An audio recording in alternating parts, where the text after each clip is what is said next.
আমন্ত্রণ জানাচ্ছি দেশ সন্ধ্যার আয়োজনে। আপনাদের সাথে আছি আমি সুরভি তরণী। আজকে আমরা দেশ সন্ধ্যায় কথা বলবো এমসি কলেজে ধর্ষণ মামলার মৃত্যুদণ্ড এই বিষয়টি নিয়ে। এবং দর্শক, আপনারা জানেন যে সিলেটের এমসি কলেজের ছাত্রাবাসে তরুণীকে তুলে নিয়ে দলবদ্ধ ধর্ষণের মামলায় ৮ আসামির মধ্যে একজনকে মৃত্যুদণ্ড দিয়েছেন আদালত, ৩ জনকে দেওয়া হয়েছে যাবজ্জীবন কারাদণ্ড। বাকি 4 জন বেকসুর খালাস পেয়েছেন এবং ওই তরুণী ধর্ষণের শিকার হন ২০২০ সালের ২৫ সেপ্টেম্বর। সেই হিসেবে ঘটনার প্রায় ৬ বছর পর এই মামলাটির রায় ঘোষণা করা হলো। এ প্রসঙ্গে আজকে আমরা কথা বলবো, বিস্তারিত আলোচনা করব এবং আলোচনার জন্য আজকে আমাদের সাথে উপস্থিত রয়েছেন, আমার বাম পাশে রয়েছেন ব্যারিস্টার শিহাব উদ্দিন খান, আইনজীবী, সুপ্রিম কোর্ট, এবং আমার ডান পাশে রয়েছেন মিজানুর রহমান, সমাজবিজ্ঞানী। আপনাদের দুজনকে আজকে আমাদের দেশ সন্ধ্যার আয়োজনে স্বাগত জানাচ্ছি। আমি আলোচনা শুরু করতে চাই ব্যারিস্টার শিহাব উদ্দিন খান আপনার মাধ্যমে, যে এই যে এমসি কলেজে স্বামীকে বেঁধে রেখে স্ত্রীকে ধর্ষণের মামলায় একজনকে মৃত্যুদণ্ড দেওয়া হলো এবং ৩ জনকে যাবজ্জীবন ও 4 জনকে খালাস দেওয়া হলো।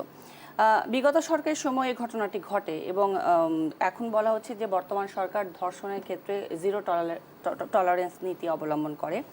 সেই ক্ষেত্রে বলা যেতে পারে বর্তমান সরকারের কঠোর অবস্থানের কারণেই এই মামলাটির রায় আসলো। আপনি এটাকে আসলে কিভাবে বিশ্লেষণ করবেন বা কিভাবে দেখেন? ধন্যবাদ আপনাকে। দেশ টিভির সম্মানিত দর্শকদের আমি ধন্যবাদ এবং শুভেচ্ছা জানাচ্ছি।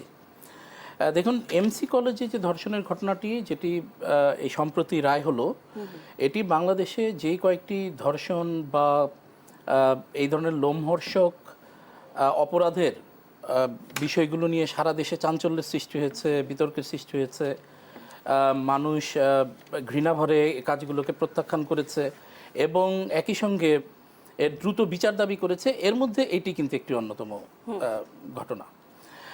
এটি ২০২০ সালে এমন একটি ঘটনা যেখানে আপনি অনেক সময় ধর্ষণের যে মোটিভগুলো থাকে, বিচ্ছিন্নভাবে ধর্ষণের ঘটনা ঘটে, এটা তো আমাদের সমাজে আমাদের বাস্তবতায় রয়েছেই, কিন্তু তার হাজব্যান্ডকে আটকে রেখে স্ত্রীকে ধর্ষণের মতো এ ধরনের লোমহর্ষক বিষয়, মানে এত ঘৃণ্যতম অপরাধের বিষয় ওই সময় কিন্তু সারা দেশে একটি ঘৃণার জন্ম দিয়েছিল। আপনি জানেন ২০২০ সালের এই ঘটনার সাথে ওই সময়ের ফ্যাসিস্ট সরকারের যে ছাত্র সংগঠন, যেটির এখন নিষিদ্ধ রয়েছে, সেই ছাত্রলীগের নেতাকর্মীরা এটার সাথে জড়িত ছিল। এই রায়টি হওয়ার পর থেকে কিছু প্রশ্ন এসছে যে এখানে মাত্র একজনকে মৃত্যুদণ্ড দেওয়া হলো, ৩ জনকে যাবজ্জীবন দেওয়া হয়েছে এবং 4 জনকে খালাস দেওয়া হয়েছে, এখানে কি ন্যায় বিচার প্রতিষ্ঠা হয়েছে কিনা। আমি বর্তমান সরকারের এই ধর্ষণ সংক্রান্ত অপরাধে বিচারের যে তৎপরতা এবং সেগুলোকে দ্রুত নিষ্পত্তি করবার যেই আকাঙ্ক্ষা কিংবা কমিটমেন্ট, সেটাতে যাওয়ার আগে আমি একটু আইনজীবী হিসেবে আমি মনে করি যে এই জায়গাটা একটু বলে নেওয়া দরকার। কারণ অনেক দর্শকরাই এই ব্যাপারগুলোতে অনেক সময় বিভ্রান্ত হন, অনেক সময় কিছু কনফিউশন থেকে যায়। দেখুন, আমি এই এমসি কলেজে যেই নারীকে ধর্ষণ করা হয়েছে তার যে ডক, অর্থাৎ মামলার যে নথিপত্র আমার দেখার সুযোগ হয় নাই, স্বাভাবিক কারণে, যেহেতু আমি মামলায় কোনোভাবে জড়িত ছিলাম না। কিন্তু আমাদের একটা জিনিস মনে রাখতে হবে, ফৌজদারি আইনে যে কোনো অপরাধের বিচার করতে গেলে আপনার বিয়ন্ড রিজনেবল ডাউট আপনাকে প্রমাণ করতে হবে যে ওই ঘটনার সাথে ওই পার্টিকুলার ব্যক্তি এইভাবে জড়িত বা তার সংশ্লিষ্টতা রয়েছে। এই কারণে কিন্তু আপনি দেখবেন এখানে 7 জনের মধ্যে 4 জনকে খালাস প্রদান করা হয়েছে। আমি দর্শকদের শুধু জ্ঞাতার্থে এইটুকু বলছি, খুব সম্ভবত মামলার যে বিচারিক প্রক্রিয়া, সেই প্রক্রিয়ায় যে সাক্ষী সাবুত এবং পুলিশের যে তদন্ত প্রতিবেদন, সেগুলোতে এই 4 জনের বিষয়ে হয়তোবা তথ্য উপাত্ত উপাদান কিংবা ম্যাটেরিয়ালস ওইভাবে আসেনি, যেটা দিয়ে বিচারক তাদের বিরুদ্ধে শাস্তি আরোপ করতে পারেন। আবার এই যে একজনকে মৃত্যুদণ্ড দেওয়া হয়েছে, অর্থাৎ এটা বোঝাই যাচ্ছে ইনি হচ্ছেন প্রিন্সিপাল অ্যাকিউজড, অর্থাৎ যিনি এই মূল ঘটনাটার ঘটিয়েছেন বা তার নেতৃত্বে বা তার সরাসরি হয়তোবা উন্মাদনায় ঘটনাটি সংঘটিত হয়েছে, এবং 3 জনকে যাবজ্জীবন দিয়েছেন হয়তোবা সমস্ত সাক্ষী সাবুত বিবেচনা করে। এই 3 জনের যে পার্টিসিপেশনটা ওই প্রিন্সিপাল অ্যাকিউজডের থেকে হয়তোবা তুলনামূলকভাবে কোনো জায়গায় কম পেয়েছেন দেখে, যেহেতু আপনি জানেন যে এই জাতীয় অপরাধের আপনি শাস্তি মৃত্যুদণ্ডও দিতে পারেন, সর্বোচ্চ শাস্তি মৃত্যুদণ্ড কিংবা যাবজ্জীবন, সো সেটাকে তিনি গ্র্যাভিটি বিচার করে দিয়েছেন। তারপরেও আপনি জানেন যে এটার আপিল কিংবা অন্যান্য আরও প্রভিশনের বিষয় আছে, অর্থাৎ এখানে যদি কোনো মিসক্যারেজ হয়ে থাকে, যে যারা খালাস পেয়েছেন তাদেরও শাস্তি পাওয়ার যোগ্য অপরাধ করেছেন এবং সেগুলো মামলা ডকুমেন্টসে পুঙ্খানুপুঙ্খভাবে আছে, তাহলে পরবর্তীতেও কিন্তু তাদের শাস্তি আরোপের সুযোগ রয়ে গেছে। এখন আমি যেটা বলছি, আপনি শুরুতে যেটা বলছিলেন যে এটা সত্য যে মোমেন্টাম তৈরি হয়েছে, এবং এই মোমেন্টামটা আমি জাতির জন্য খুবই সুখকর এবং শুভকর মনে করছি। এটার যদি প্রেক্ষাপটটা আমি বলি, আমরা ফিরে যাব রামিসার যেই ঘটনাটি ঘটেছিল। এই রামিসার এই ছোট্ট বাচ্চার যে ধর্ষণ হত্যার ঘটনার থেকে কিন্তু সারা দেশে এই জাতীয় অপরাধের ব্যাপারে মানুষের যে ফুঁসে ওঠা এবং বর্তমান নির্বাচিত সরকারের প্রতি যে আকাঙ্ক্ষা, সেইটার রিফ্লেকশনই কিন্তু আমরা দেখতে পেয়েছি। পরবর্তীতে আপনি শুনলে খুশি হবেন, দর্শকরাও শুনলে খুশি হবেন। বর্তমানে কিন্তু আমাদের যে সর্বোচ্চ আদালতে যে এই সংক্রান্ত অপরাধে যেগুলি ডেথ রেফারেন্স পেন্ডিং রয়েছে বা অন্যান্য মামলা পেন্ডিং রয়েছে, সেগুলো দ্রুত নিষ্পত্তির জন্য মাননীয় প্রধান বিচারপতি একটি সেপারেট বেঞ্চ করে দিয়েছেন, এবং ইতিমধ্যে অনেকগুলো মামলায় কিন্তু সেখানে বিচারিক প্রক্রিয়া সম্পন্ন হয়েছে। এবং আমরা আশা করতে পারি যে স্ট্যাটুটরি টাইম, অর্থাৎ যেই সময়ের মধ্যে আপনি একটা মামলার আপিল বা অন্যান্য বিষয় নিষ্পত্তি করতে পারবেন না, ওইটুকু অতিক্রান্ত করে আপনাকে করতে হয়, ওইটাও বোধহয় খুব বেশি দেরি নেই। রামিসার যেই মামলাটা যেটা নিচে মৃত্যুদণ্ড হয়েছে, ওটাও খুব দ্রুত হাইকোর্টে শুনানি হবে, এবং আমরা আশা করছি যে সেই মৃত্যুদণ্ডের রায় বহাল থাকবে ন্যায় বিচারের জন্য। জি, ব্যারিস্টার সাহেব, আপনার বক্তব্য পরিষ্কার। আমরা একটু বিচারের যে দীর্ঘসূত্রিতা, এই বিষয়টি নিয়েও কথা বলতে চাই, তবে আবারও আসবো আপনার কাছে। এ পর্যায়ে মিজানুর রহমান, আপনার কাছে একটু জানতে চাই যে সামাজিক সুরক্ষার বিষয়টি নিয়ে আপনার কাছে বলবেন যে আমার কাছে এখন পর্যন্ত যে তথ্য আছে, আইন ও সালিশ কেন্দ্রের সাম্প্রতিক তথ্যটি বলছে 2026 সালের জানুয়ারি থেকে 20 মে পর্যন্ত মাত্র 4 মাসেই কমপক্ষে 118 জন শিশু ধর্ষণের শিকার হয়েছে। আর ধর্ষণ চেষ্টায় ব্যর্থ হয়ে হত্যাকাণ্ডের শিকার কমপক্ষে 17 জন শিশু। তাহলে সামাজিক সুরক্ষার বিষয়টি এখানে কোথায় রইল? ধন্যবাদ আপনাকে, আপনার মানে উল্লেখযোগ্য এবং তথ্য প্রমাণ সহ যে প্রশ্নটা করলেন। আমাদের সামাজিক সুরক্ষার বিষয়টা তো আমাদের মতো গরিব দেশগুলোতে সারা পৃথিবীতেই একটা মানে কি বলবো যে একটা প্রশ্নের সবসময় সম্মুখীন করে সরকারকে, এবং সামাজিকভাবে আমাদেরও দায়বদ্ধতা আছে। আমরা যারা সামাজিক বিষয় এবং যারা আইন ও সালিশ কেন্দ্র এবং নারী শিশু এদের নিয়ে যারা সমাজ, মোট কথা যে সমাজ নিয়ে আমরা যারা কাজ করি, আমাদেরও দায়বদ্ধতা আছে যে আমরা কিভাবে সমাজে যা যা ঘটছে তা কিন্তু আমরা আসলে সেটা প্রতিফলন বা আমরা সেটা বলছি কিনা সরকারকে, যারা ক্ষমতায় আছে, সেই বিষয় তো আছেই। কিন্তু আপনি যে তথ্যটা দিলেন যে গত 4 মাসে 118 জন নারী এবং শিশু ধর্ষিত হয়েছে, তার ভিতর 17 জন হত্যা করে ফেলা হয়েছে। আমি আমার প্রিয় ব্যারিস্টার শিহাবের সাথে কিছুটা একমত। আমি সেই সঙ্গে আরও কিছু আমি যোগ করতে চাই। আমাদের আসলে যে নারী এবং শিশু আইন 2000 তার দণ্ডবিধি যে ধারায় করা হয় 1860 ধারার মাধ্যমে, আমাদের কিন্তু এই যে রেপের একটা সংজ্ঞা আছে। মানে অদ্ভুত হলেও সত্য যে আমাদের মতো গরিব দেশগুলো, আপনি জানেন যে এইখানে কারাপশন একটা বড় প্রশ্নবিদ্ধ বিষয়। এখানে প্রমাণ সাপেক্ষ, মানে আসলে আইনের তো চোখ বাঁধা। আপনি জানেন যে এখানে যিনি অ্যাকিউজড, তিনি নিজের মুখে সাক্ষ্য প্রমাণ দিচ্ছে যে এই কাজটি আমি করেছি, কিন্তু আসলে শুধুমাত্র প্রমাণের অভাবে দেখা গেছে যে তার বিচার প্রক্রিয়া আসলে অনেক জটিল হয়ে যাচ্ছে এবং দীর্ঘসূত্রিতার একটা পর্যায়ে চলে যাচ্ছে। ফলশ্রুতিতে কি হচ্ছে, সমাজে একটা বিরূপ ধারণা হচ্ছে। সমাজ ব্যবস্থায় রাষ্ট্রের কাছে আসলে যেই আশা এবং যেই কাঙ্ক্ষিত বিচার দাবি করে এবং আশা করে, সেটা ফলশ্রুতিতে ফলে পাচ্ছে না। তার ফলে যেটা হচ্ছে, সমাজে একটা বিরূপ প্রতিক্রিয়া সৃষ্টি হচ্ছে এবং একটা অন্যায় আর একটা অন্যায়কে উৎসাহ দিচ্ছে। এটা আমার কাছে মনে হয়েছে। এবং এই অন্যায়গুলোর যদি সুষ্ঠু বিচার করা হয় এবং এর যদি একটা কাঠামোর ভিতরে আনা হয়, বিচারিক কাঠামোর ভিতরে আনা হয়, যে আমাদের যে স্টেরিওটাইপ যে বিচার ব্যবস্থা, সেই বিচার ব্যবস্থার যদি একটা আমূল পরিবর্তন ঘটানো যায় এবং একটা স্ট্রাকচারাল সিস্টেমেটিক একটা পরিবর্তন যদি করা যায় বিচারিক ব্যবস্থায়, আমার মনে হয় যে সামাজিকভাবে আমাদের যে এই যে বিষয়গুলো, যেই আমাদের সমাজের মানুষ বা আমরা তার ভিতর যারা ভিক্টিমাইজড হচ্ছি এবং যারা এই ধরনের মানে কাজের মানে আমরা মানে কি প্রত্যক্ষণ করছি, আমাদের জন্য একটা বিরাট কি বলবো যে এটা একটা না, আমরা আমরা আমাদের জন্য এটা একটা খুব বড় ধরনের কি বলবো সফলতা আমি বলবো যে, এবং সুফল একটা বার্তা আমি মনে করি, যদি সিস্টেমেটিক এবং স্ট্রাকচারাল যদি একটা কিছু ঘটাতে পারে আইনে, তাহলে। এবং আমি যেটা বলছি যে এই যে আমাদের যে স্টেরিওটাইপ, যে গদবাঁধা যে আমাদের যে বিচারিক সিস্টেম, যে এখানে আমাদের সংজ্ঞায়িত করতে হয় ধর্ষণের সংজ্ঞা নানানভাবে, এটা ইচ্ছা আছে কি ইচ্ছা নাই, নিল কি নিল না, কতজন প্রত্যক্ষণ করেছে, মানে সাক্ষী। এখন আপনাকে বলি, এই ধরনের একটা কেসে সাক্ষী প্রমাণের মাধ্যমে কি কোনো ঘটনা ঘটবে আমাদের সমাজে?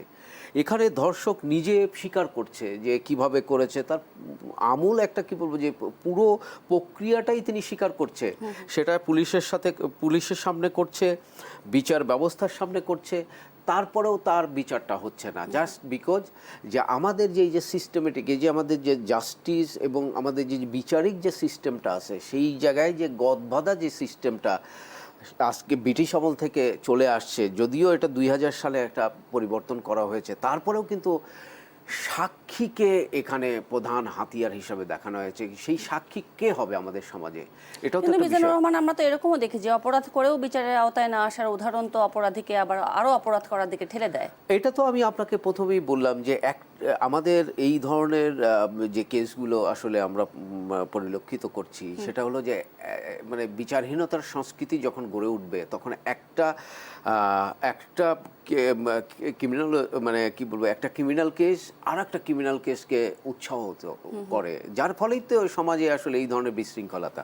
কিন্তু আমি যেখানে হাত দিতে চাচ্ছি, যেটা আমি বললাম যে আমাদের গদবাঁধা যে জাস্টিস সিস্টেম, সেটাকে আমাদের পরিবর্তন করতে হবে। তা না হলে আমাদের দেশের গরিব মানুষ, মিডল ক্লাস মানুষ এবং উচ্চবিত্ত মানুষ কেউ কিন্তু বিচারের উপর আস্থা রাখতে পারবে না। ফলশ্রুতিতে সমাজে কিন্তু এই বিশৃঙ্খলতা দেখাই যাবে এবং অসন্তুষ্টি কিন্তু দিনে দিনে বাড়বে। আমি মনে করি যে এর সাথে কিন্তু একটা কথা বলেছেন আমার মানে আলোচক, যে রাজনীতির ইস্যু, যেমন এই যে 2020 সালে যে সেপ্টেম্বরে যে এমসি কলেজে যে স্বামীকে বেঁধে রেখে যে গণধর্ষণ হয়েছিল, সেটাও কিন্তু তিনি উল্লেখ করেছেন যে তারা কিন্তু সবাই হ্যাঁ। এখন দেখেন, কোনোভাবে এই যে রাজনীতির ছত্রছায়ায় চলে যাচ্ছে, এবং রাজনীতির ছত্রছায়ায় গেলে যেটা হয় কি, মানে রাষ্ট্রের যখন ক্ষমতাসীনরা যখন তাদের ক্ষমতা পরিবর্তন হয়ে যায়, তাদের কিন্তু বিচার ব্যবস্থা আবারও কিন্তু সেই তলানিতে চলে যায়, পরবর্তীতে তারা বেকসুর খালাস পায়। এবং এই যে একটার পর একটা যে বিচারহীনতার যে সংস্কৃতি গড়ে উঠছে, সেখানে কিন্তু সমাজে কি হয়, সমাজে অসন্তুষ্টি বিরাজ করে। আর অসন্তুষ্টি যখনই সমাজে বিরাজ করবে, তখন কিন্তু একটা সমাজ ব্যবস্থায় টিকে থাকা, বসবাসের যোগ্য একটা সমাজ ব্যবস্থা কিন্তু আমরা কিন্তু আর তাদেরকে দিতে পারি না। ফলশ্রুতিতে আমাদের পৃথিবীর সামনে আমরা যেইভাবে মাথা উঁচু করে দাঁড়াতে চাই জাতি হিসাবে, সেটাও কিন্তু আমাদের তলানিতে পড়ে যায়। জি, ধন্যবাদ আপনার বক্তব্যের জন্য মিজানুর রহমান। এই পর্যায়ে ব্যারিস্টার শিহাব, আপনার কাছে জানতে চাই যে মামলার দীর্ঘসূত্রিতা নিয়ে যেটি বলছিলাম, যে সামান্য কিছু মামলা হয়তো দেশ জুড়ে আলোচনার জন্ম দেয়, কিন্তু হচ্ছে আবার দ্রুত গ্রেপ্তারও আমরা দেখতে পাই, বিচার কার্যক্রমও চলে, কিন্তু সেগুলোর আসলে আমরা বিচার শেষ হতে হতে দেখা যায় যে বছর পর বছর লেগে যায়। এই বিষয়টি নিয়ে আসবো আপনার কাছে, আর একটু বিস্তারিত শুনতে চাই, আপনাদের দুজনের কাছেই শুনবো, তবে একটি বিরতির পরে ফিরে আসতে চাই। দর্শক, দেশ সন্ধ্যা থেকে নিচ্ছে একটি বিরতি, সাথেই থাকবেন।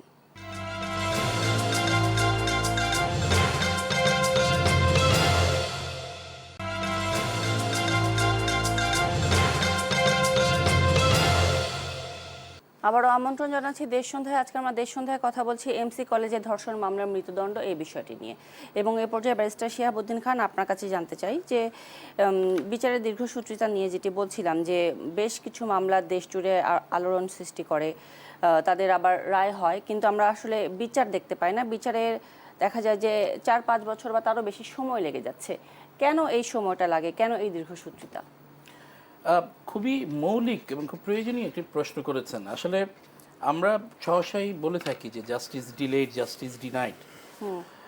দেখেন, আপনি আমাদের যেই সমাজ বাস্তবতা, আমাদের রাষ্ট্রের যেই ভিত্তির উপরে এই রাষ্ট্র দাঁড়ানো, এবং এটার যেই সোশ্যাল নর্মস, যেই অপরাধের টেন্ডেন্সি আমরা দেখি, এখানে আপনি যদি দ্রুত বিচারিক প্রক্রিয়া সম্পন্ন করতে না পারেন, আপনি অনেক না, আমি বলবো যে সব ধরনের অপরাধী আপনি আসলে বন্ধ করতে পারবেন না।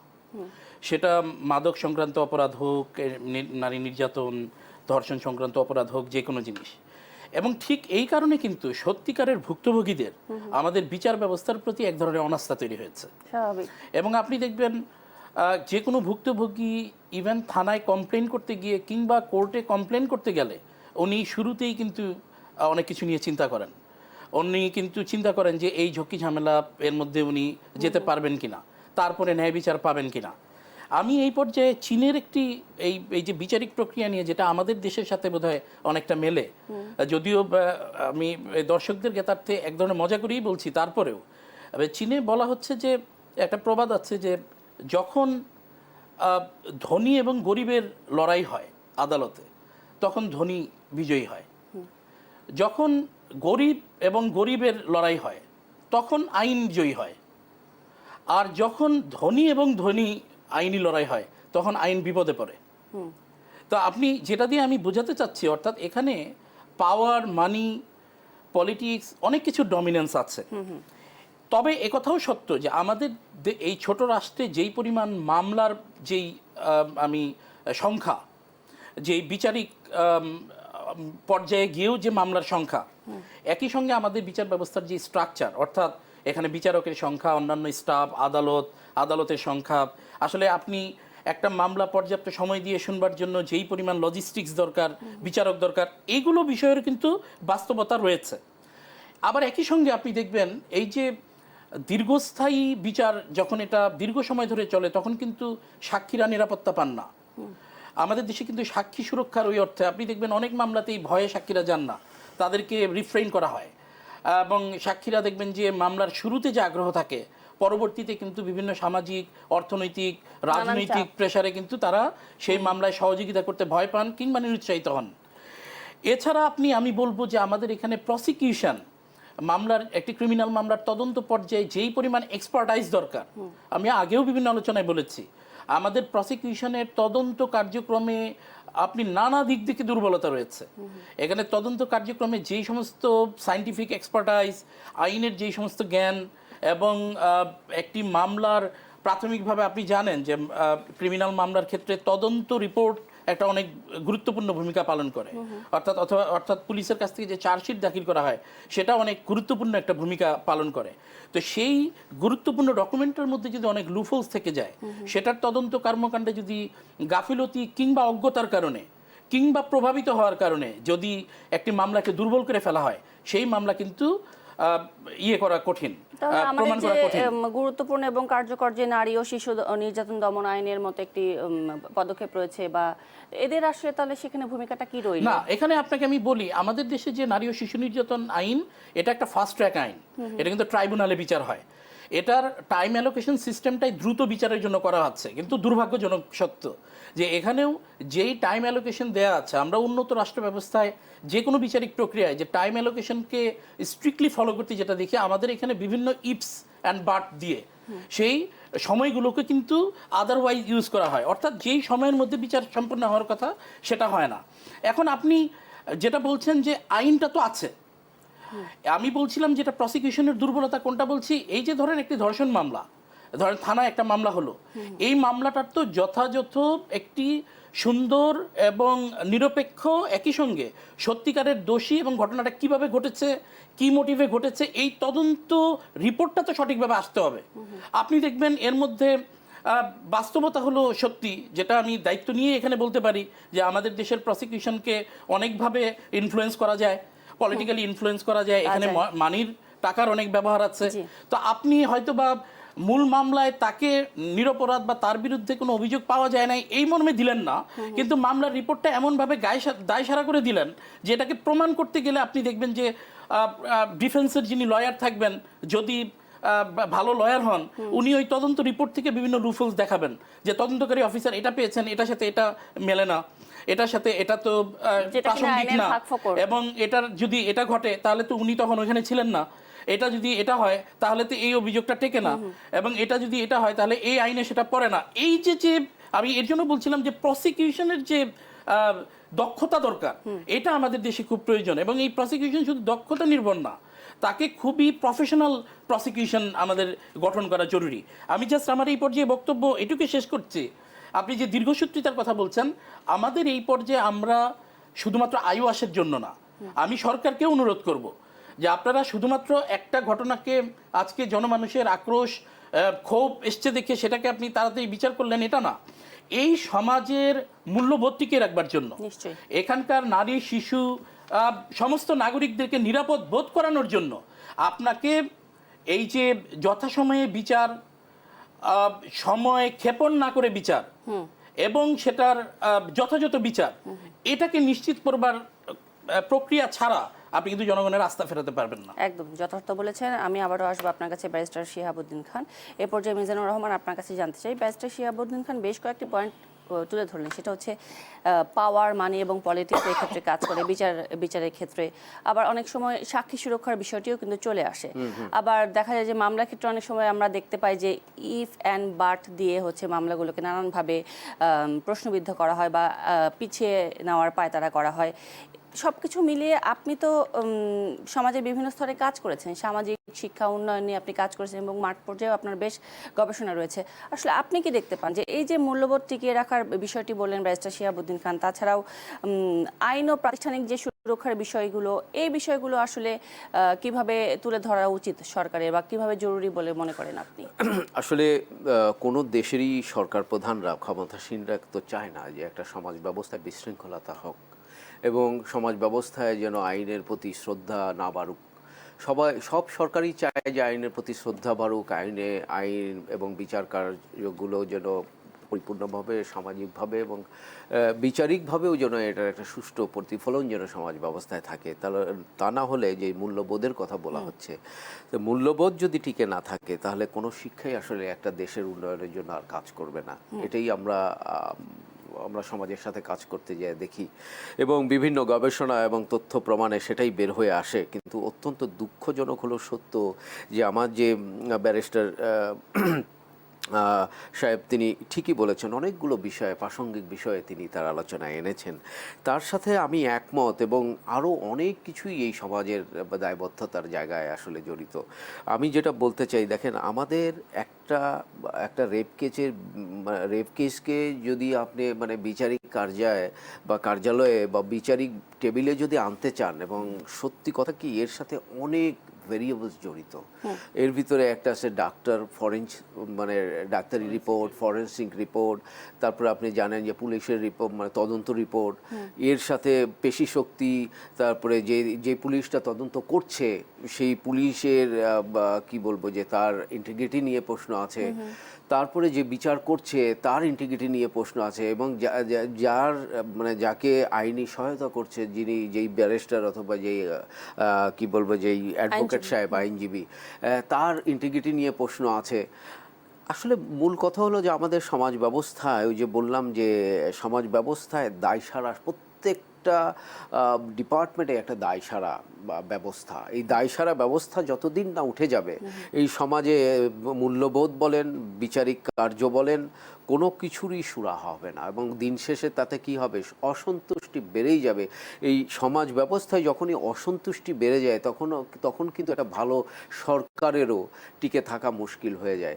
তো এই জন্য আমি বলবো যে যারা আমার ব্যক্তিগতভাবে বলি, আমি প্রত্যেকটা টক শোতে বলি যে দেখেন আমাদের যে বর্তমান সরকার, তারেক জিয়া, প্রধানমন্ত্রী তারেক জিয়া, তার প্রতি মানুষের অবিচল আস্থা এবং কি বলবো বিশ্বাস আছে। কিন্তু তিনিও তো কিছু মানুষ নিয়ে এই সরকারকে চালাতে হয়, তিনিও তো কিছু মানুষ নিয়ে এই দেশকে চালাতে হয়, এবং এই মানুষগুলোর নিয়োগ প্রক্রিয়া কত সাল থেকে কবে হয়েছিল, টোটাল ব্যবস্থা দেখেন। আমি একটা জিনিস এখানে আনতে চাই, আমাদের কোনো কিছুই আসলে ঠিক নেই। আমরা যেটা রিওয়ার্ড এবং অ্যাওয়ার্ড পাওয়ার যোগ্য তাদেরকে আমরা আসলে টেবিলে আনছি না, তাদেরকে আমরা জায়গায় বসাচ্ছি না। আমরা বসাচ্ছি যে ফাঁক ফোকর দিয়ে চলে আসতেছে, নেতার সাথে ছবি তুলছে, তাকেই কিন্তু আমরা কোনো না কোনোভাবে আমরা টেবিলে নিয়ে চলে আসছি। দিন শেষে দেখা যাচ্ছে তারাই মন্ত্রী হচ্ছে, তারাই এমপি হচ্ছে। তো যারা ধরেন সমাজ ব্যবস্থায় যাদের, এটা তো এখন একটা বড় প্রশ্ন যে রাজনীতি কারা করবে। আগে রাজনীতি করতো আমরা, আপনি জানেন যে গত 17 বছর যে রাজনীতির চেহারাটা দেখেছি, সেখানে রাজনীতিবিদ কারা ছিল। আমরা জানি যে রাজনীতিবিদ তারাই হবে যারা রাজ্যর নীতিকে মানে কি বলবো, মানে পরিবর্তন করতে চায়, রাজনীতিকে মাথায় রাখতে চায়। আমি রাজ্যের নীতিটাকে বলতে চাই যে একটা দেশের সমাজ ব্যবস্থাকে কিভাবে উন্নয়ন ঘটানো যায় সেই কাজে তারা মনোনিবেশ দিবে। কিন্তু দুর্ভাগ্য হলেও সত্য যে যারা গত 17 বছর না, তার আগে থেকেও এই আমাদের মতো গরিব দেশে যারা রাজনীতি করে তারা কিন্তু পেশি শক্তি দিয়ে রাজনীতি করে। তাদের উদ্দেশ্য থাকে আরও কিভাবে অর্থ উপার্জন করা যায়। দিন শেষে তাদের খোঁজ নিয়ে দেখবেন যে তারা নিজেরাই এক একটা মানে কি বলবো পারপেট্রেটরের এক একটা সাক্ষী।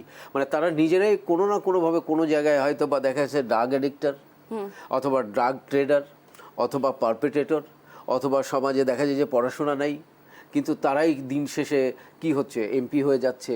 তো এই যে যখন দেখবে যে সমাজ ব্যবস্থায় যারা দুর্নীতি করছে, যারা অপরাধ করছে, যারা সমাজের বিরোধী কাজ করে করে আসছে, তারাই এক সময় দেখা যায় যে তাদেরকেই আবার পাওয়ার দেওয়া হয়।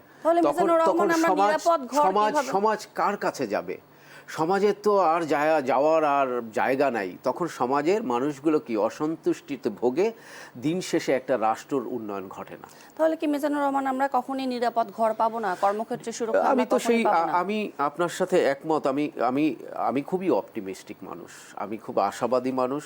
আমাদের এই সমাজে যেই প্রধানমন্ত্রীটাকে আপনি একটা জিনিস বলেন, গত 17 বছরের যেই দায়ভারটাকে আপনি কিভাবে হেলায় ফেলায় আপনি এড়ায় যাবেন?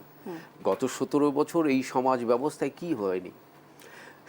কি হয়নি আপনি বলেন?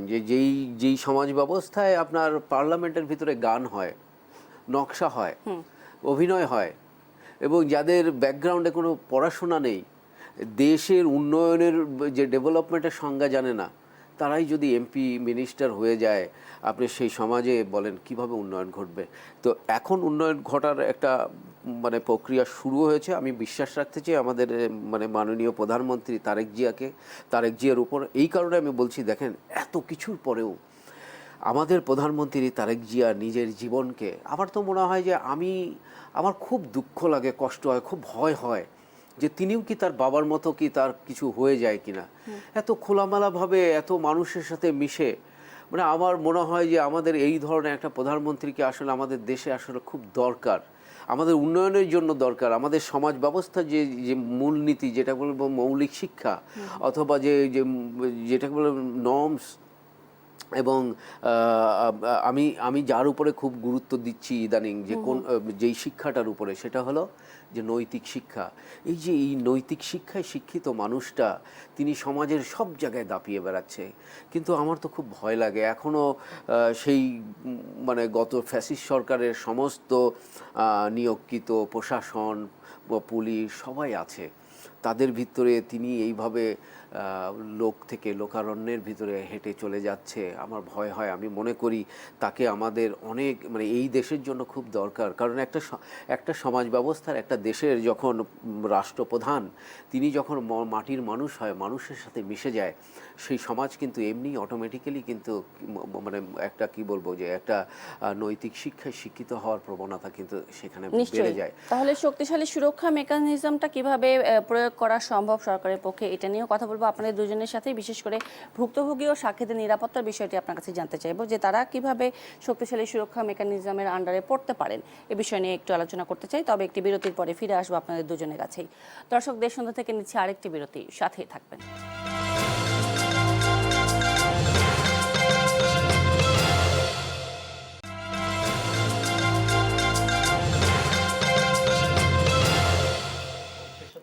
আবারও স্বাগত জানাচ্ছি দেশ সন্ধ্যার আয়োজনে। আজকে আমরা আলোচনা করছি এমসি কলেজে ধর্ষণ মামলার মৃত্যুদণ্ড এই বিষয়টি নিয়ে, এবং এ পর্যায়ে ব্যারিস্টার শিহাবুদ্দিন খান, আপনার কাছে জানতে চাই যে আমরা তো সবসময় আইনের শাসনের কথা বলি, এবং যেটা মিজানুর রহমান বিরতিতে যাবার আগে বলছিলেন যে গত 17 বছরের যে রাজনৈতিক প্রেক্ষাপট এবং আইনের যে শাসনের চিত্র চেঞ্জ হয়েছে, সেই আইনের শাসন এই সরকারের সময় যদিও একটু বেশ কম সময় বলা যায় অতিবাহিত করেছে এই সরকার।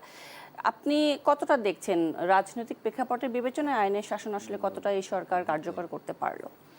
দেখুন, এইটা স্পষ্ট করে বলা যায় যে বর্তমান সরকারের আইনের শাসন প্রতিষ্ঠায় কমিটমেন্টটা ভিজিবল, এবং এটা আমরা বেশ কয়েকটা ইনস্ট্যান্সে দেখেছি। এটা is a very positive sign.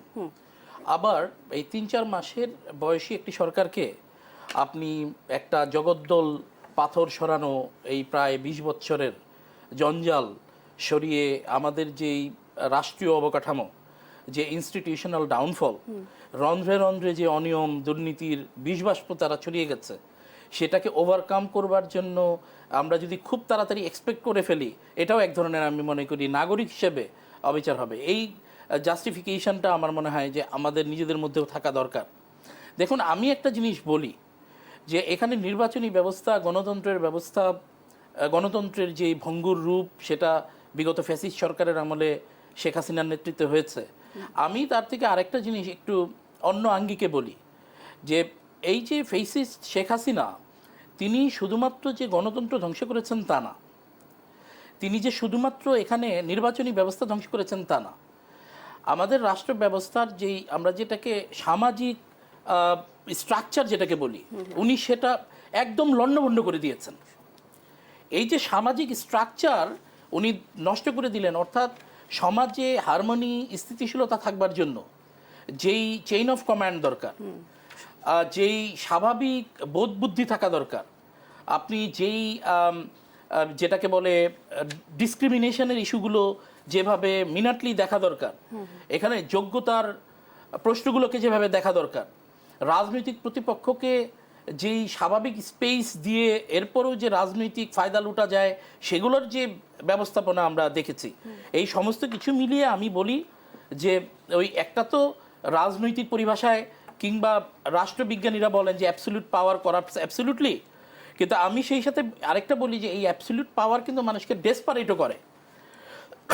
এই যে আমরা এমসি কলেজের যে ঘটনাটা দেখেছেন, এটাকে কিন্তু শুধুমাত্র আপনি এটাকে আপনি সেক্সুয়াল পারভার্টনেস হিসেবে শুধু দেখলে হবে না, এটাকে কিন্তু এটার মধ্যে কিন্তু রাজনৈতিক ক্ষমতায়ন, যেটা খুব নেগেটিভ ওয়েতে আমাদের রাষ্ট্রে ব্যবহৃত হয়েছে যত 17 বছর ইস্টাবলিশ করা হয়েছে। অর্থাৎ তার এই যে একটি ছাত্র সংগঠনের, তিনি নিশ্চয়ই হয়তো বা ছাত্র কিংবা অছাত্র যাই থেকে থাকুন, একটি ছাত্র সংগঠনের তারা লোক, তারা তাদের মধ্যে এই যে বোধ শক্তিটুকু নাই যে এটা একটা অপরাধ, এবং আমি তাদেরকে যে শুধুমাত্র তারা ওই সেক্সুয়াল পারভার্টনেস থেকে এই অপরাধে জড়িয়েছেন তা না, রাজনৈতিক শক্তি খাটিয়ে অন্যায় করে যে পার পাওয়া যায়, এবং এটাকে একটা হাস্যরস কিংবা এটাকে একটা উৎসবের পর্যায়ে নিয়ে যাওয়া যায়। এই যে আপনি মানে যেটাকে আমি বলছিলাম যে এই সোশ্যাল সিস্টেমটাকে যে কলাপস করে দেওয়া হয়েছে, অর্থাৎ সে ভেবেছে যে আমি তার স্বামীকে আটকে রেখে স্ত্রীকে ধর্ষণ করব, এর মধ্যে যে উন্মাত্ততা, উল্লাস, এটাকে কিন্তু শুধুমাত্র আপনি ওই বায়োলজিক্যাল পারভার্টনেস দিয়ে চিন্তা করলে হবে না, এটার মধ্যে কিন্তু পলিটিক্যাল করাপশনও জড়িত। অর্থাৎ তার মধ্যে এই থিঙ্কিং এসছে যে আমি হোয়াট এভার আই ডু, আমি এটা পার পেয়ে যাব। এই যখন একটা রাষ্ট্রের সামাজিক অবস্থান, যেটাকে রন্ধ্রে রন্ধ্রে আমরা তো যদি প্রত্যেকটা সেক্টরে আপনি যদি দেখেন, এখানে যেভাবে অনিয়ম ঢুকিয়ে দেওয়া হয়েছে, যেভাবে পলিটিক্যাল বিবেচনায় বিচার থেকে শুরু করে, আপনি রাষ্ট্রের নিয়োগ থেকে শুরু করে, আপনি সমস্ত কিছুর ফ্যাসিলিটিস দেওয়া হয়েছে, ব্যাংকিং ব্যবস্থা যেভাবে আপনি ধ্বংস করা হয়েছে, অর্থাৎ এখানে ব্যক্তি মানুষদেরকে অর্থ পাচার করবার, তাদেরকে ফুলে ফেঁপে উঠবার সুযোগ তৈরি করে দেওয়া হয়েছে শুধুমাত্র ক্ষমতাকে কুক্ষিগত করবার জন্য। এই যে জঞ্জাল, এটা তো আপনি ওভারনাইট কিন্তু এটাকে বন্ধ করতে পারবেন না। আর একটা আমাদের, আমি যদিও সাইকোলজিস্ট নই, আমি সমাজবিজ্ঞানীও না, কিন্তু একটা জিনিস তো আপনাকে মানে স্বীকার করতে হবে, এটা আমরা ব্যক্তিগত পর্যায় থেকে বুঝি। আপনি যদি একটা কিছুতে অ্যাডপ্টেড হন, যেটা করে আপনি রপ্ত হয়েছেন, যেই অভ্যাসে আপনি অভ্যস্ত হয়েছেন, সেটা যদিও খুবই খারাপ অভ্যাস, সেখান থেকে ওভারনাইট বের হয়ে আসা কিন্তু যেই কমিটমেন্ট প্রয়োজন, যেই মানে সুশাসন প্রয়োজন, সেগুলোর জন্যও কিন্তু আপনাকে কঠোর পরিশ্রম করতে হবে। যেই দায়িত্বটা আমি মনে করি যে বর্তমান যে নেতৃত্ব, তাদের এটি একটি আমি মনে করি কঠিন পরাকাষ্ঠ। তাদের জন্য এটা একটা আমি মনে করি অ্যাসিড টেস্ট। যে আমি বিভিন্ন আলোচনায় বলেছি, আমাদের বাংলাদেশে এই মুহূর্তে অবকাঠামো বিভিন্ন উন্নয়নের এই মুহূর্তে আপনি ফোকাস দেওয়ার আমি মনে করি সরকারের প্রয়োজন নাই। এখানে রাষ্ট্রের যে ভেতরকার যে ব্যাধি, আপনি মানুষের যে মূল্যবোধের অবক্ষয়, অন্যায়কে যে আপনি পাওয়ার খাটিয়ে টাকা ব্যবহার করে যে এটাকে অন্যায় হিসেবেই আপনার স্বীকৃতি দিচ্ছেন না, সেই বোধ থেকে আপনি বেরোয় আসছেন এবং আপনি নিজের স্বার্থসিদ্ধির জন্য অন্যায়কে সিদ্ধ মনে করছেন যে এটা পারফেক্ট, এটা আমি করতে পারি, এটা আমার জন্য প্রয়োজন। এই যে আপনি যে নীতি নৈতিকতার বাইরে যে সামাজিক মানে আমি যে ডাউনফল বলছি, এটার দিকে আমি মনে করি খুব জরুরি নজর দেওয়া প্রয়োজন। এবং এই জন্য আমি মনে করি অনেক বড় অংশের দরকার পলিটিক্যাল কমিটমেন্ট, এবং এই জন্য দরকার রাষ্ট্র পরিচালনার অবশ্যই প্রধানমন্ত্রী is a vanguard, he will lead the nation, he will lead the team, কিন্তু তার টিমের যারা থাকবেন তাদের সবারই আমি মনে করি সেই কমিটমেন্ট এবং মানে যেটাকে বলে স্টেক হোল্ডারদেরকে সচেতন হতে হবে এবং এই সেলফিশনেস থেকে বেরোতে হবে। নিশ্চয়ই, ধন্যবাদ। অর্থাৎ নিজে চাওয়া পাওয়ার থেকে রাষ্ট্রকে এই ভঙ্গুর সামাজিক ব্যাধির থেকে রক্ষার জন্য মানে কতটুকু কন্ট্রিবিউট করতে পারলেন, আমি মনে করি এটাই তাদের সফলতার মাপকাঠি হবে আগামী কয়েক বছর। জি, ধন্যবাদ ব্যারিস্টার শিহাবুদ্দিন খান। মিজানুর রহমান, বেশ কয়েকটি পয়েন্ট বললেন যে ব্যারিস্টার শিহাবুদ্দিন খান যে আমাদের সোশ্যাল সিস্টেমটা কলাপস করে গেছে, অনেক সময় আমরা দেখতে পাচ্ছি যে পলিটিক্যাল সিস্টেমটাও আমাদের হয়তো কলাপস করে গেছে। তাহলে আসলে আমরা কি দেখতে পাই যে যে সুরক্ষা মেকানিজমের কথা আমরা বলি, এটি আসলে এখনকার সময়ের জন্য কতটা জরুরি? হ্যাঁ, ধন্যবাদ আপনাকে এবং ব্যারিস্টার শিহাবের সাথে আমি অনেক ক্ষেত্রেই একমত। তিনি তো আসলে যেটা সমাজে হচ্ছে সেটাও বলেছেন, তার সাথে একমত না হয়ে তো পারি না। কিন্তু আমরা দেখতে হবে যে আমাদের সামাজিক সুরক্ষা নিশ্চিত করতে গেলে আসলে আমাদের রাষ্ট্রের, আমাদের মতো গরিব রাষ্ট্রের এখন বড় চ্যালেঞ্জটাই হলো নিয়মহীনতা। এই নিয়মহীনতার মানে চর্চাকে বন্ধ করতে হবে। কেন আমি বলছি, দেখেন সমাজের প্রতিটা ক্ষেত্রে রন্ধ্রে রন্ধ্রে নিয়মহীনতা। একটা সরকার একা কি করবে? একা আমি যদি খুব সৎ হই, আমি যদি দেশকে শাসন করতে চাই সততার সাথে, আমি একা পারবো না। যাদেরকে নিয়ে আমি আসলে এই দেশটা গড়ব তাদের আমি আসলে কি বলবো যে এখনো আমার মনে হয় যে অনেক দূর, অনেক পথ পাড়ি দিতে হবে। কারণ কি, এই সমাজ ব্যবস্থায় এত বৈষম্য নিয়োগ প্রক্রিয়া থেকে শুরু করে এবং সামাজিক সুরক্ষা বিষয়টাকে আমলে কখনোই মানে কি বলবো সেইভাবে নেওয়া হয় না। এবং কেন আমি নিয়োগের কথা বলছি, দেখেন সমাজ ব্যবস্থায় যখন বেকারত্ব অনেক বেড়ে যায়, সমাজে এমনি বিশৃঙ্খলতা তৈরি হয়। সমাজ ব্যবস্থায় যখন নিয়মের বেড়াজালে, নিয়মহীনতার বেড়াজালে যখন পড়ে যায়, সেই সমাজের উন্নয়নও কিন্তু তড়িৎ গতিতে ঘটে না। যতভাবেই চেষ্টা করেন, একটা রাষ্ট্রপ্রধানরা বা রাষ্ট্র ক্ষমতাসীনরা যেভাবেই চেষ্টা করুক, একটা দেশকে আমূল পরিবর্তন করতে গেলে আমূল নিয়ম নীতিও পরিবর্তন করতে হয়, বিচারিক ব্যবস্থাকে পরিবর্তন করতে হয়। দেখেন আমরা এই যে মিডিয়াতে উঠলো ওই যে রানিসা নামের যে শিশুটা, রামিসা নামের যে শিশুটা, আসিয়ার ব্যাপারটাও কিন্তু আসিয়া রামিসা, এগুলি যখন মিডিয়াতে উঠবে তখন তার বিচার ব্যবস্থা ত্বরিত হবে। আর যেই কেসগুলো প্রান্তিক লেভেলে হবে তার কোনো কেসই হবে না এবং সেটা ওই থানা পর্যন্তই শেষ, অথবা ওই এখন তো বলাই হচ্ছে ভাইরাল হলেই সেটার বিচার হয়ে যাচ্ছে, ভাইরাল হলেই বিচার। এবং এটাও আমার কাছে মনে হয় যে তার মানে কি হচ্ছে, তার মানে হলো যে আমাদের রাষ্ট্র ক্ষমতায় যারা আছে তাদের ভালো ডিটেকটিভ ব্রাঞ্চ নাই, অথবা তাদের যারা এই বিষয়গুলো নিয়ে কাজ করে, যারা মানে ক্ষমতাসীন বা ক্ষমতার যারা প্রধান, তাদের কাছে যেই তথ্যটা দেওয়ার কথা তাদের কাছে সেই টেবিলে হয়তো বা সেই তথ্য যাচ্ছে না, অথবা হাইড করা হচ্ছে, অথবা পুরো বিচারিক ব্যবস্থায় যেহেতু রাজনীতিকরণে জর্জরিত গত 17 বছর ধরে, একটা সমাজ ব্যবস্থায় যখন মানে কি বলবো বিচারহীনতার কালচার তৈরি হয়ে যায়, সেটার মূল কারণ তো প্রথমেই আসবে রাজনীতিকরণ। কারণ আপনি যখন আপনার ছত্রছায়ায় আমি রাজনীতি করব, তখন আমার তো 7 খুন মাপ, এবং এই প্র্যাকটিসটা যখন সমাজে আমি করতে থাকবো, তখন সেই সমাজে কি কখনো বিচার হবে? সেই সমাজে কিন্তু অপরাধ বাড়তেই থাকবে। আর অপরাধ যখন বাড়তেই থাকবে, এই অপরাধের সাথে আমি আরও আপনাকে বলি, যেহেতু আমি সমাজ ব্যবস্থা এবং সমাজের উন্নয়ন নিয়ে কাজ করি, অর্থনৈতিক উন্নয়ন নিয়ে কাজ করি, একটা আরেকটার সাথে জড়িত। আমাদের যে নিয়োগ প্রক্রিয়া আপনি দেখেন এটা কতটা বায়াসড, এটা এখনও ভেঙে ফেলা হয়নি। এখনও নিয়োগ প্রক্রিয়ায় আপনার ঢাকা ইউনিভার্সিটির সিন্ডিকেটরা বসে থাকবে। প্লিজ মানে অন্যভাবে নেবেন না, আমি যেটা হলো বাস্তব, আমি যেটা আসলে সচক্ষ, মানে আমি যেটা এতদিন ধরে দেখে আসছি, এটা ভেঙে ফেলা উচিত। আমাদের দেশে তো একটা ইউনিভার্সিটি না, আমাদের দেশে প্রাইভেট ইউনিভার্সিটি আছে 117টার উপরে, পাবলিক ইউনিভার্সিটি আছে অনেকগুলো। কিন্তু এখানে মূল যে মানে কি চাঁদ দেখা কমিটির মতো, মানে চাঁদ দেখা কমিটি যদি বলে যে আজকে চাঁদ দেখা গেছে কালকে ঈদ, মানে আমাদের দেশে এখন নিয়োগ প্রক্রিয়ার প্রধান মানে চাঁদ দেখা কমিটিটা হলো ঢাকা ইউনিভার্সিটি। তাদের ইউনিভার্সিটির যারা রাজনীতি, বিএনপি অথবা আওয়ামী লীগ অথবা যে কোনো মানে ছাতির তলেই যারা রাজনীতি করবে, তারা জানে যে আমি নিশ্চিত বিসিএসে অথবা প্রশাসনে আমি যে কোনোভাবে চলে যাব। কারণ যিনি আমার ভাইবা নিবে, যিনি আমার ভর্তি পরীক্ষা মানে আমার মানে কি বলবো নিয়োগ প্রক্রিয়ার পরীক্ষা নিবে, সবই আমার স্যার। এবং তারা ওই যে তারা কি করছে, এটা একটা সিন্ডিকেট ব্যবস্থা। আপনি নিয়োগ প্রক্রিয়াটা আপনি দেখেন, একটু যদি একটু গবেষণা করেন, একটু অবজারভেশন করে আপনি দেখলেই বের হয়ে আসবে যে ঢাকা ইউনিভার্সিটির স্টুডেন্টরা কত পার্সেন্ট এই প্রশাসনে যাচ্ছে। মজার ব্যাপার দেখেন, আমাদের মতো দেশের আমি আমি মানে আমি অন্যভাবে নিয়েন না আপনারা, আমি যেটা বলতে চাই, আমি একজন ভিশনারি মানুষ ছাড়া কিন্তু ভিশন দেখাতে পারবো না। একটা ছেলে যখন গ্রাম থেকে এসে ঢাকা ইউনিভার্সিটি না যে কোনো ইউনিভার্সিটিতে পড়বে, তার কিন্তু অনেক শিক্ষায় শিক্ষিত হবে, খালি একাডেমিক শিক্ষা না।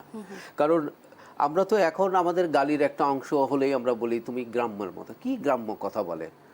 এই গ্রামের এই যে ব্যবস্থাটাকে কেন আমরা গ্রামকে ওই জায়গাটায়, গ্রামের মানুষ এত খেটে খায়, তারপরে এত রোদ বৃষ্টি ঝড়ে মানে কি বলবো আমাদের ফসল ফলাচ্ছে, আমাদের দেশের উন্নয়নের সাথে সম্পৃক্ত, কিন্তু যে কোনো আমাদের বাজে স্ল্যাংয়ের সাথে কিন্তু গ্রামের কথাটা আমরা বলে ফেলি।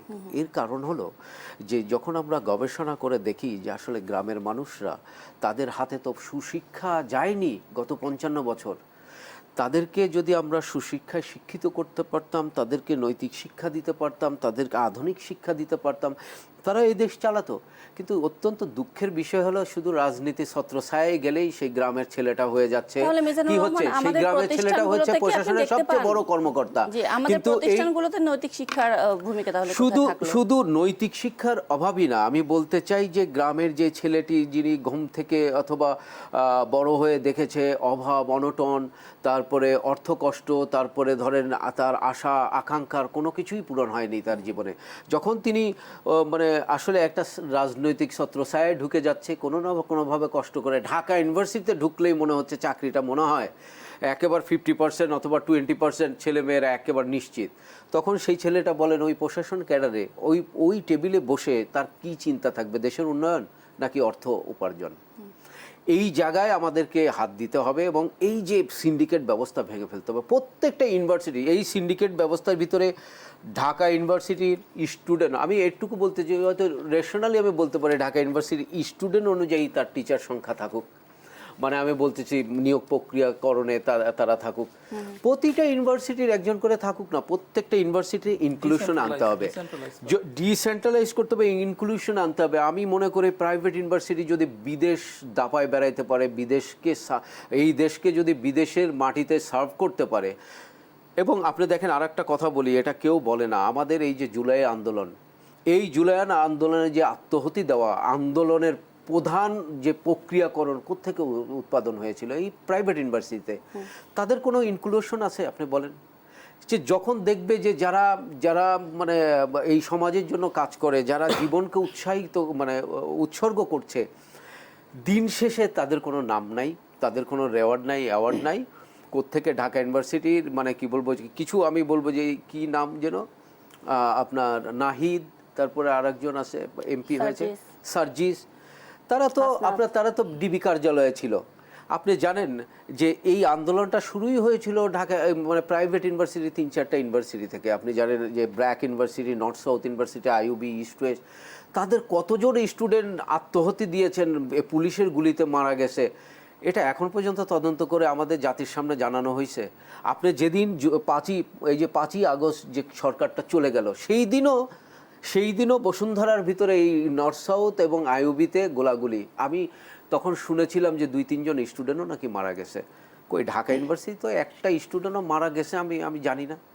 কিন্তু আজকে এই এই এই ক্ষমতাসীনরা বা ক্ষমতায় যখন ক্ষমতা কেন্দ্রকরণ যখন করবেন অথবা ক্ষমতায় যখন আপনি মানে কি বলবো যে ক্ষমতা নিয়ে যখন চিন্তা করবেন, তখন তো দেখবেন যে এই ইউনিভার্সিটির, এই যে প্রাইভেট ইউনিভার্সিটির কোনো স্টুডেন্টকে, কোনো নেতাকে এবং যারা লিড দিয়েছিল তাদের কোনো নাম নাই।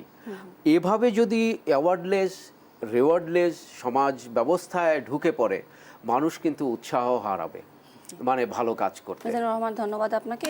আমি একদম শেষ পর্যায়ে চলে আসছি অনুষ্ঠানে। আমি ব্যারিস্টার সাহেব আপনার কাছে জাস্ট এক লাইনে শুনতে চাই যে আইনে যেভাবে বলা আছে সব কিছু মিলিয়ে জানতে চাচ্ছি যে সেভাবে কি আমরা এনফোর্স করতে পারি কিনা। অবশ্যই এই মানে আমাদের তো আসলে আইনের যেভাবে এনফোর্স করবার কথা বলা আছে সেটা করা ছাড়া বিকল্পও তো নাই। কিন্তু আমাদের এখানে বাস্তবতাটা হচ্ছে যে আইনে যেই পদ্ধতিটা ঠিক থাকছে, কিন্তু যেই সময়ের মধ্যে যেই আকাঙ্ক্ষায় হয়তো বা আইনটা ব্যবহার হওয়া দরকার সেটার মধ্যে আমরা ঘাটতি দেখছি।